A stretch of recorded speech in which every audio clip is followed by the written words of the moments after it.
This is the Fifth Estate Winning Headlines, your media police post, coming to you from the Fort Hall School of Government in Nairobi, Kenya. In this segment, we summarize some of the headlines that you may have missed this morning, but we also take a look at the political pieces that we call cartoons in this country. Today is the 1st of November, 2022, and I am GK. I am MC Squared. And I am 2J, and in case you missed today's headlines, here they are. In the Daily Nation, Kinoti, man on the cross in nasty feud. The Standard, anger greets Haji's shock confessions. The Star, why Gachagwa's 7.3 billion shilling graft case collapsed. And in the People Daily, face off over new tax plan. So today we thank God for rain. We thank God for a new month. Amen. And this is officially week 1 of President Ruto's cabinet in action. And now that he has formed government, we want to ask whether Ruto the candidate has overstayed his welcome. Ruto the candidate had only one goal, get to State House. And this has been a 30-year journey that has made him one of the most successful politicians in our country. And now that he's reached his ultimate goal, now what? At some point, he must transition to Ruto the president. Absolutely. But this is yet to happen. He appears a man that is addicted to campaigning and politics. Is it possible that the candidate did not have a plan for the president? Good question. And now he is stuck. So let us examine Ruto the candidate. He is a political animal, and this is one of his best qualities. This man is energized by the life of the crowds. But this cannot last forever. The candidate seduces the people with showbiz. The problem with showbiz is that the public eventually gets bored. This is why campaigns come to an end and the presidency takes over. Absolutely. The problem that we see is that Ruto started running for re-election the moment he was sworn in. He is so focused on remaining attractive and desirable to the public in 2027 that he's losing sight of the chaos before him in 2022. Now, the point is not to say that Ruto the candidate must be politically killed. No. But rather that Ruto must master wearing different hats for different moments. I love that. And the same goes for Rigathi the candidate. Oh, yes. The kind of showbiz that we are witnessing right now, where Rigathi travels from church to church or school to school, abusing Raila and sharing gossip, only does one thing. Reminds us that he isn't doing any work. Gentlemen, it is time to retire your campaign hats and roll up your sleeves. So of course we want to offer a solution to President Ruto. And it is inspired by his hero, the late Mwai Kibaki. The solution is simple. William Ruto needs to attend political rehab. Let us explain what this means. When Kibaki won in 2002, he was bold enough to slow country down. He had a plan to fix the economy, and it required us to suffer while he restructured, reorganized, and refocused. He became scarce, and he did the necessary. And the improved management of the economy under his leadership saw our GDP go from 0.8% in 2002 to 3% just 1 year later, and 7% by the end of his first term. That is transformation. And the whole country felt it. Absolutely. Kibaki was a man who did what he had to do and let the results speak for themselves. Even his boss, Uhuru Kenyatta, adopted the same approach. I won't convince you, I will show you. So Ruto is going to have a real problem on his hands if he never governs because he's always campaigning. Leaders who campaign too much and govern too little often find themselves in the one-term club. And when the time comes to start actually considering 2027, William Ruto will be forced to defend his term, meaning that he must have a record to defend. In our view, this proposed political rehab will be successful if Ruto goes into complete hiding. And during this time, we urge him to focus on only one thing that he will do extremely well. The Hustler Fund. Sir, this is low-hanging fruit that has the ability to solve many of your problems. Between you and us at the Fort Hall School of Government, Yeah. showbiz is a very easy place to hide. But 5 years is a long time to get things right. Yeah. Yeah. Please, don't be in a rush. True that. I'm going to put that quote somewhere on my wall. I won't convince you. I will show you. I like that. I like that a lot. So allow me to give you my submission. Yesterday, MC Squared told us why Ruto is right to expand Kenya's tax base. And while I do agree with MC Squared, Yeah. I have some thoughts on how President Ruto should go about doing it. Because if he does it the wrong way, he risks isolating the entire country. Yeah. But first, we must ask again, why? Yep. Why is Ruto so desperate to widen the tax base?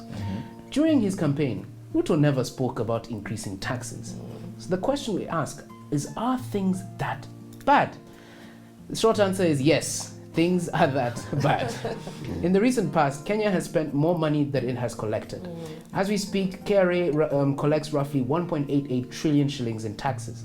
This money accounts for just about half of the government's annual expenditure of 3.1 trillion shillings. Yeah. The other 1.2 trillion shillings are paid through debt.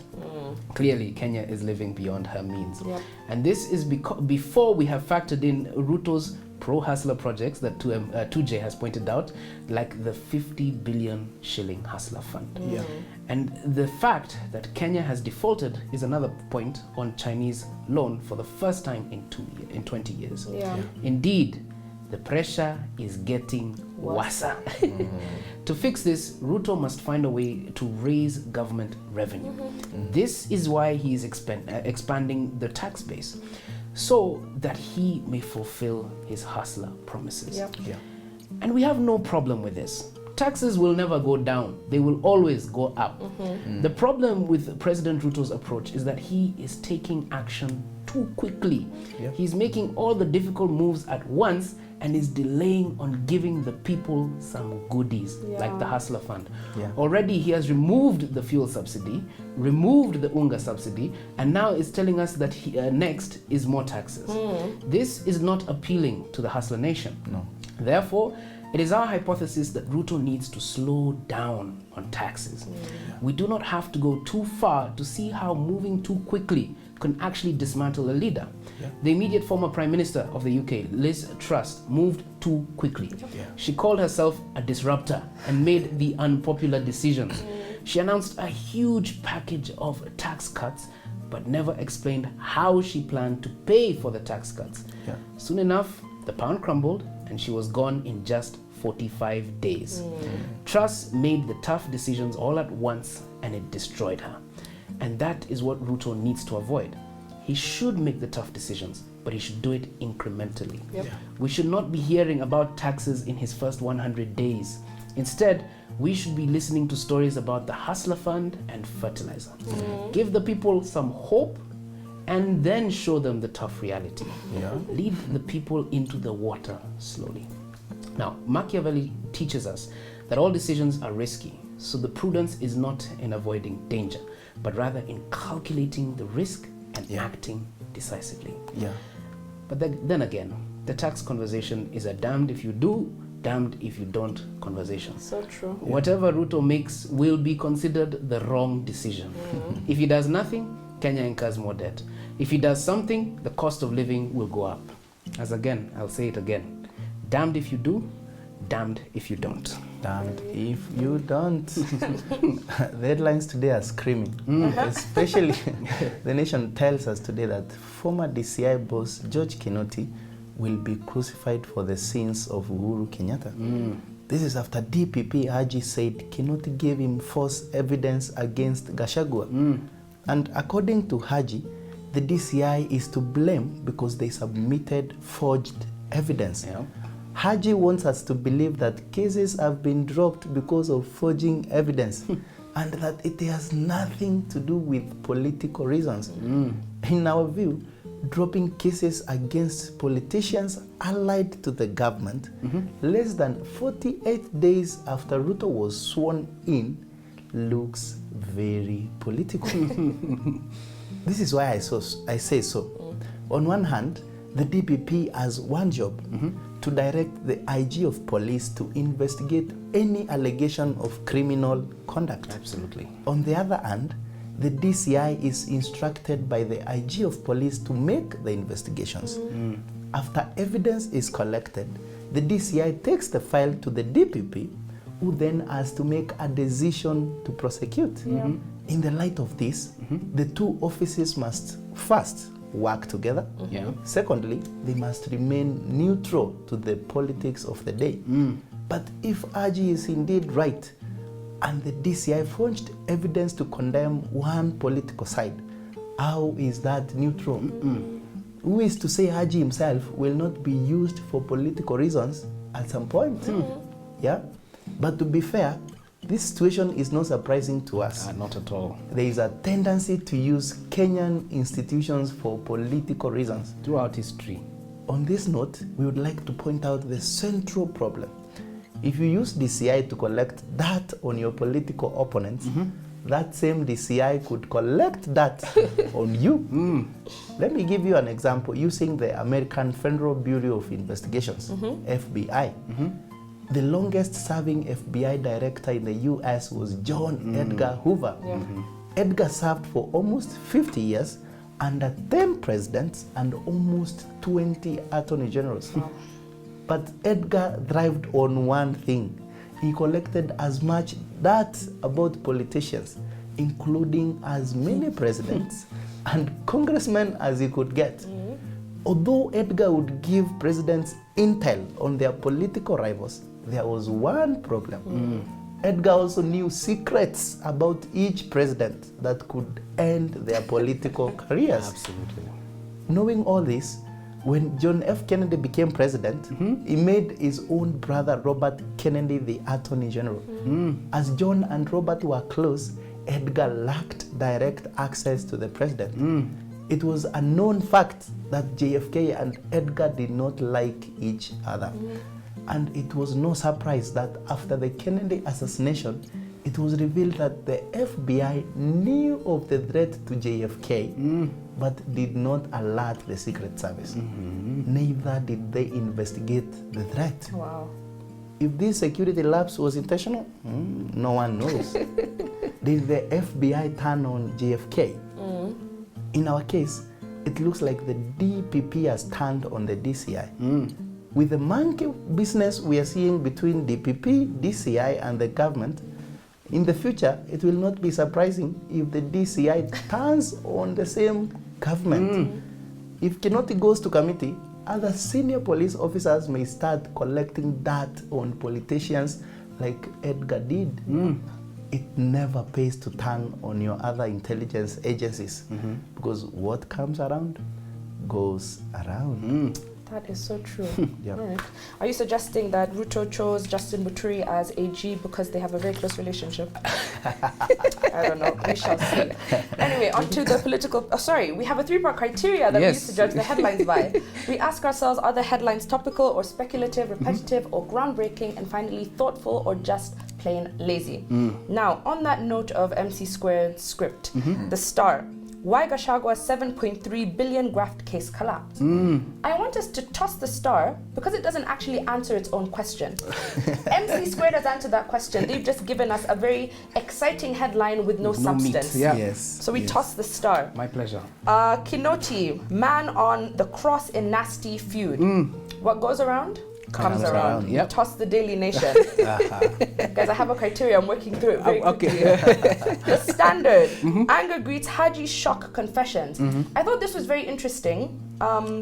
And I want us to take credit for that. Okay. After Haji's interview, it seems that nobody wanted to talk about the contents of, what he discussed. He said, yeah. That is until very surprising. That is until Professor Mutahingunyi tweeted about it, and we dismantled some of that conversation here yesterday. It's then thereafter that the public were calling for his resignation, or rather that the topic became, public discourse. Public discourse, very well. So I want to toss it for failure to be relevant. We're left with the People Daily. Face off over new tax plan. Congratulations to the opposition. I think if they're going to take up this mantle very seriously, we encourage them, we applaud them. Nonetheless, we toss them. Because the winning headline goes to us today. That's the kind of mood I am in. Wow. On to the political pieces that we call cartoons, where we also have a 3-part criteria. Yes. We ask ourselves, are the cartoons humorous or dry, satirical or pessimistic, and finally, effective or just plain lazy? Yeah. Yes. I want to suggest we begin with the Daily Nation. Sure thing. Okay, so Dula has developed a cartoon with a caricature of DCI Kinoti on one side with a hammer, and on the other side is DPP Haji sort of just looking on. Then all these UDA allied MPs, politicians and CSs now, Aisha Jumwa in yellow shirts, Aisha Jumwa, Kuria, Rigathi, Wahome, Mwaura, Linturi, Baraza and Sudi are sort of all been framed by these wooden frames, and that's why I assume Kinoti is holding the hammer.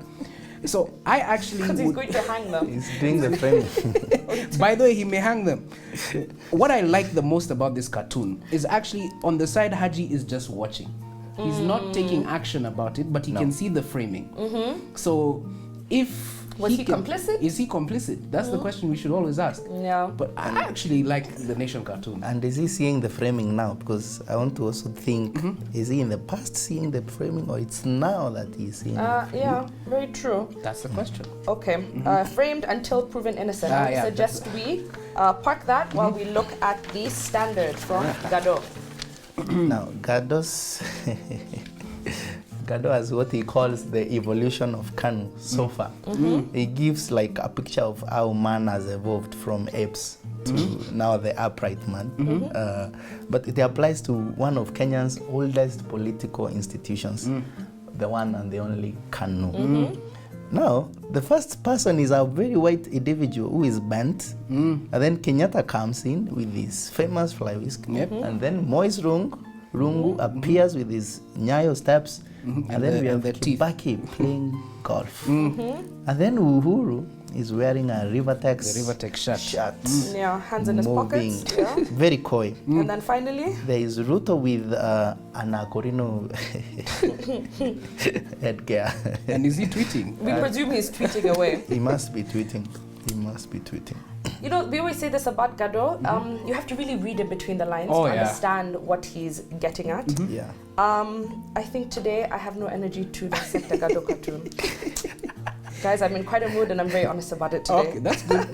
So in fact, we just need to park that as well while we look at the star. In the star, we have caricatures of Raila Odinga, Martha Karua, and Kalonzo. Yes. Raila's holding a big calculator, looking at 2 ballot boxes, one called 20, the other 27, we presume 2027. And the calculator, I guess he is doing the math for his tyranny of numbers. If you look very closely, all the calculators say 1, 2, 3, 4, 5, 6, 7, 8, something like that. Yeah. Okay. I think the context around this is, for some reason, 2027 has become a topic of conversation today, no less than 50 days. Can you imagine? After the 2022 election. I think people were questioning whether Kalonzo is going to pick up the mantle of Raila. Raila suggesting at some point that he is already considering rerunning for a 6th time in 2027. Again. Martha always somewhere there. Yeah, somewhere in between. Looking to be running mate as usual. Yeah, looking to be running mate, maybe running herself. I honestly think this conversation is way too premature. It's early. It's far too early. It has no legs. It has no basis. Let's give Ruto a shot. President Ruto a shot. Let's see what he has in store. I want to toss the star. Okay. For being too far forward-looking, also with no context. Agreed. Do we toss the standard? I'm tossing the star right now. We can toss the star, we can toss the standard. I say we toss that as well. We toss the standard too? Toss the standard as well. GK, I'm feeling quite convinced by your analysis of the cartoon of the Daily Nation. A win today. Framed until proven innocent. Okay, there we have it. We have no winning headline. We have a winning cartoon from the Daily Nation. I want to leave you with a very simple quote. Chaos is merely order, waiting to be deciphered. Think about that. Don't forget, you can also find us on your TV screens. We're on Pang Free to Air, Go TV, and Star Times. Have a lovely evening, and we will see you here tomorrow.